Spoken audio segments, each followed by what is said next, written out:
Hi guys.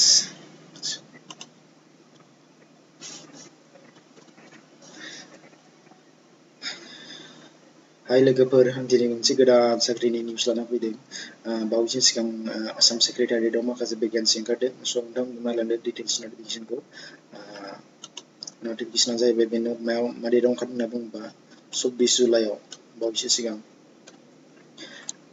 स' बेहाय 170 टा भेकेन्सि दं आरोखि।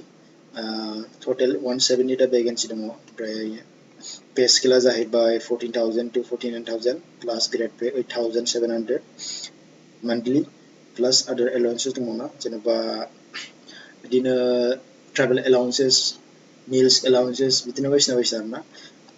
स' category wise reservation जाहैबाय ER नि थाखाय 57, STP नि थाखाय 14 टा, ST Hills नि थाखाय 12 टा, SC नि थाखाय 14 टा, OBC, MOBC नि थाखाय 40 टा, रिजर्वेशन विथ डिसेबल नि थाखाय 14 टा। बिदिनो EWS नि थाखाय 19, रिजर्वेशन फर वुमेन नि थाखाय 30%। मोजां खौरां। रिजर्वेशन अफ एक्स सार्भिस नि थाखाय 2%। स' जोंनाथ' नैबे मोननैल' एप्लिकेबल नङा होमबा, 14 टा आरो 12 टा हिल्स एन्ड प्लेन। स' बैसो होनना बुङोबा बैसोआ जाहैबाय 38 निफ्राय 18 बोसोरनिफ्राय 38 इयार्स जानांगोन होनना बुंदों आरोना। बाट ST फोरनि थाखाय 5 बोसोर रिलेक्सन दङ। 5 बोसोर ST फोरनि थाखाय, 3 बोसोर OBC नि थाखाय, 2 बोसोर एक्स सार्भिसनि थाखाय, 10 बोसोर PWD नि थाखाय।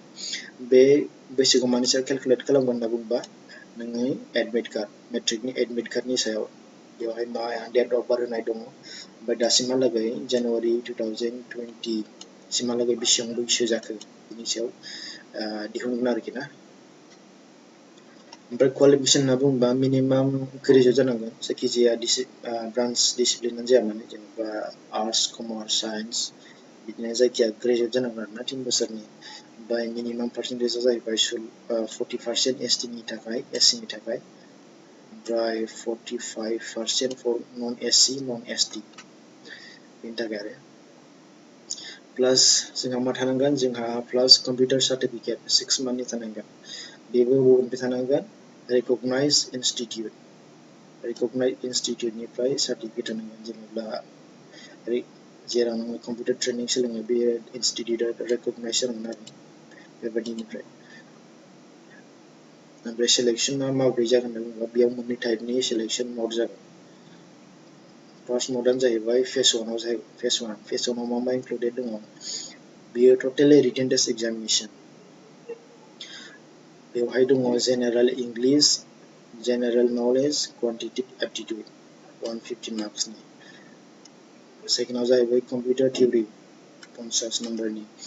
बाय language scale test in Assamese, Bengali, Bodo', alternative English बेयाव 50 नम्बरनि, टटेल 250। फेज 1आव टटेल 250 मार्क्सनि रिटेन टेस्ट जागोन। फेज 1खौ जेब्ला कमप्लिट जायो अब्ला फेज 2आव फैगोन। फेज 2आव नोंखौ इनभाइट खालामगोन। बेवहाय मोननै टाइपनि एग्जाम जागोन। बेवहाय फार्स्ट एग्जामा जाहैबाय कम्पिउटार प्रेक्टिकेल टेस्ट जागोन 50 नम्बरनि। ओमफ्राय सेकेन्डआ जाहैबाय प्रेसाइज राइटिं, बाव जागोन 50 नम्बरनि, टटेल 100 नम्बरनि। स' मारै एप्लाइ खालामनांगौ होनना बुङोबा अनलाइन एप्लाइ खालामनांगौ होनना बुंदों, वेबसाइट गाहायाव होनाय दङ।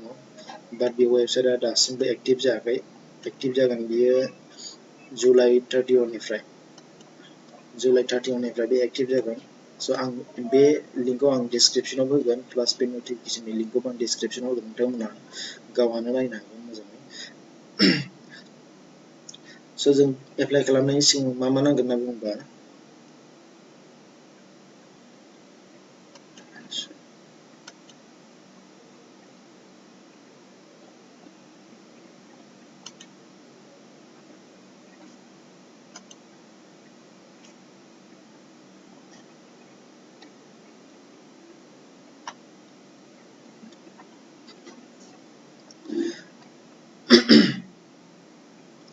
स' जों एप्लाइ खालामनायनि सिगां मा नांगोन होनना बुङोबा जोङो गिबियावनो नांगोन पासपर्ट साइजनि फट'ग्राफ जागोन, लेटेस्ट जागोन बियो। बे बोसोरनि जेनेबा मास मोनसे मोननैनि सिगां लानाय जानांगोन। ओमफ्राय सेकेन्डआव जाहैबाय एडमिट कार्ड नङाबा सार्टिफिकेट अफ मेट्रिक HSLC ओमफ्राय थर्डआव जाहैबाय ग्रेजुएशननि सार्टिफिकेट मार्कशीट फोर्थआव जाहैबाय स्केन सिगनेचार बेखौ आपलोड खालामनांगौ आरोखि ना जेनेबा फार्स्ट नाम्बाराव जाहैबाय एमप्लयमेन्ट एक्सेस रेजिस्ट्रेशन सार्टिफिकेट नांगौ 6 नाम्बाराव कम्पिउटार डिप्ल'मा सार्टिफिकेट 7 नाम्बाराव सेल्फ डिक्लेरेशन फर्मखौ बेहाय मोनगोन बे वेबसाइटआव बिसोरो डाउनलड खालामनानै फिलआप खालामनांगौ इजि ओमफ्राय कास्ट सार्टिफिकेट नांगोन जोंनाथ' ST नङा होमबा ST सार्टिफिकेट नांगोन बिदिनो PWD नि थाखाय बिदिनो डिसेबल सार्टिफिकेट नांगोन जोंनाथ' PWD नङा जाहैबाय जायफोरा PWD बेफोरो सार्टिफिकेट होनांगोन आरोना लास्ट डेटआ माला होनना बुङोबा लास्ट डेटआ जागोन 31 अगस्ट 2020 होनाय दंखायो मानिफ्राय स्टार्ट जागोन होनना बुङोबा 31 जुलाइ 2020 बेसिमहालागै लास्ट डेट जागोन आरो स्टार्टिं बिनिफ्राय जागोन लास्ट डेट बिसिम जागोन स' नोंथांमोनहा प्रिपेयार खालामनो हागोन आसाम सरकारनि जब मोजाङै मोजां एप्लाइ मोननो हागौ best of luck thank U